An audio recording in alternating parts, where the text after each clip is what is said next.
India's macro is one of the best in the world, and from a situation of being in the fragile 5 in 2014, we are now boasting of perhaps the best macro balance sheet globally.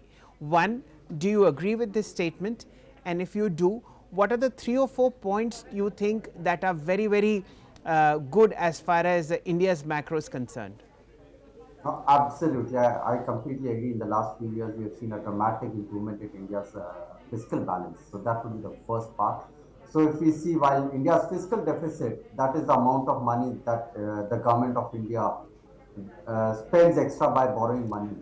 So India's fiscal deficit has increased, but the fact is, it is not the right way to look at it. If you look at how the Indian government-owned companies, which we call PSU companies, their borrowings have come sharply lower, and government of India has really strengthened the fiscal numbers, and that shows somewhere when we look at Moody's and Fitch and the S&Ps when they talk about India. They talk about India in a different lens right now, especially when it comes to the fiscal part. Now, this is quite stark to what is happening in the rest of the world. If you see in US, fiscal deficits is really Yes. becoming a worry. People are talking about government spending more than they are earning, and that's the same across the world, not just in US. And India is in a very different state over there.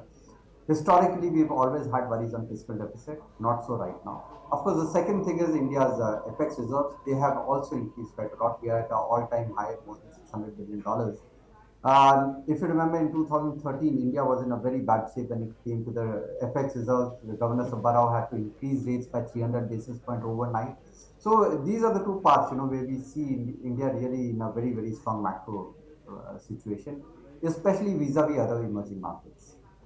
Okay, I'll give you a wonderful statistics, ladies and gentlemen, and you'll understand fiscal deficit in a jiffy. The government of India earns on a regular basis, on a daily basis, 8,000 crore rupees.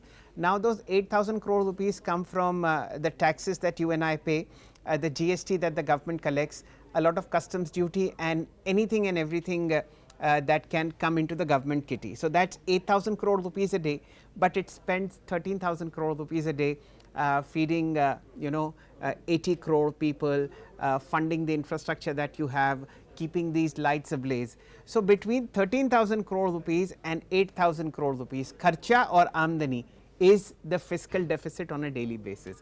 So that, ladies and gentlemen, is under control because we are spending this deficit, this extra money that we are borrowing on creating assets which on a later date might pay very well.